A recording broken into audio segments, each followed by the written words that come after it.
Hello, ഇന്നത്തെ recipe അപ്പക്കാരം ഒന്നും കൂട്ടാതെ നന്നായി പൊങ്ങി സോഫ്റ്റ് ആയിട്ടുള്ള പഴംപൊരിയാണ് ഉണ്ടാക്കുന്നത്. എല്ലാവരും ഒന്ന് ട്രൈ ചെയ്ത് നോക്കുക.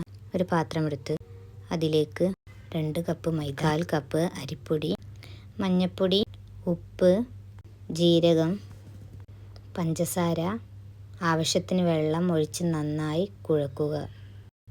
ഈ വീഡിയോയിൽ കാണുന്നത് പോലെ നന്നായി കുഴക്കുക.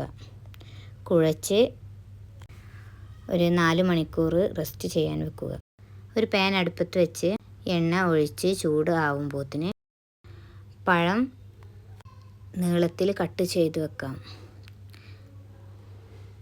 അങ്ങനെ എല്ലാ പഴവും നീളത്തിൽ കട്ട് ചെയ്തതിന് ശേഷം ഓരോന്നായിട്ട് മാവിൽ മുക്കി എണ്ണയിലേക്ക് ഇട്ട് കൊടുക്കാം.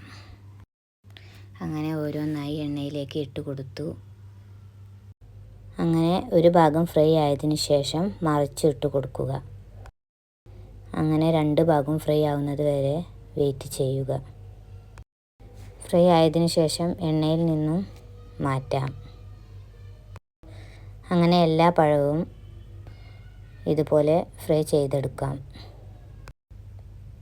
അങ്ങനെ നമ്മുടെ സ്പെഷ്യൽ പഴംപൊരി റെഡി ആയിട്ടുണ്ട്. എല്ലാവരും ഒന്ന് ട്രൈ ചെയ്ത് ഇഷ്ടപ്പെട്ടെങ്കിൽ കമൻറ്റ് ചെയ്യണേ, ലൈക്ക് ചെയ്യണേ, ഷെയർ ചെയ്യണേ, സബ്സ്ക്രൈബ് ചെയ്യണേ. അടുത്ത വീഡിയോയിൽ കാണാം. Bye bye.